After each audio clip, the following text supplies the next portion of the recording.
అహ్మదాబాద్ లోని సర్దార్ వల్లభాయ్ పటేల్ అంతర్జాతీయ విమానాశ్రయం సమీపంలో మేఘాని నగర్ రెసిడెన్షియల్ ప్రాంతంలో ఎయిర్ ఇండియాకు చెందిన విమానం కుప్పకూలింది. ఎయిర్పోర్ట్ రన్వేకు కొద్ది దూరంలో ఈ దుర్ఘటన జరిగింది.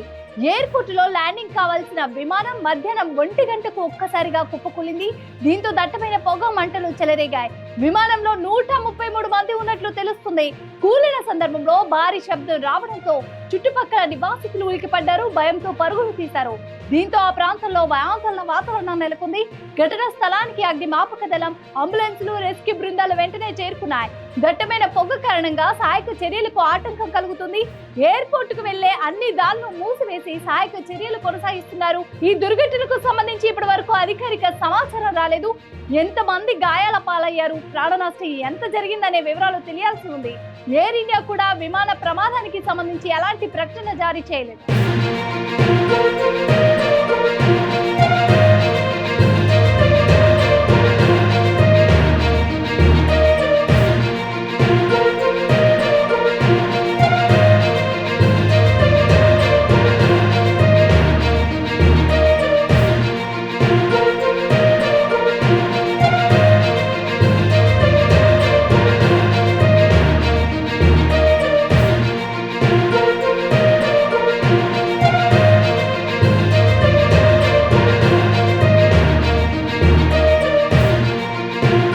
బ్రేకింగ్ న్యూస్ చూస్తున్నాం. గుజరాత్ లోని అహ్మదాబాద్ లోని సర్దార్ వల్లభాయ్ పటేల్ అంతర్జాతీయ విమానాశ్రయం సమీపంలో మేఘాని నగర్ రెసిడెన్షియల్ ప్రాంతంలో ఎయిర్ ఇండియాకు చెందిన విమానం కుప్పకూలింది.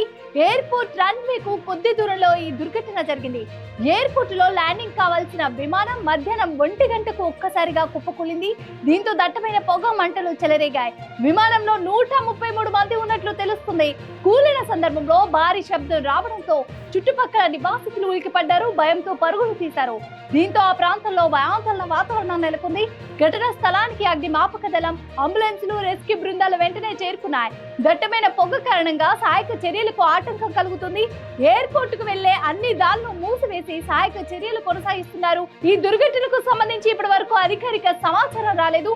ఎంతమంది గాయాల పాలయ్యారు, ప్రాణ నష్టం ఎంత జరిగిందనే వివరాలు తెలియాల్సి ఉంది. ఎయిర్ ఇండియా కూడా విమాన ప్రమాదానికి సంబంధించి ఎలాంటి ప్రకటన జారీ చేయలేదు.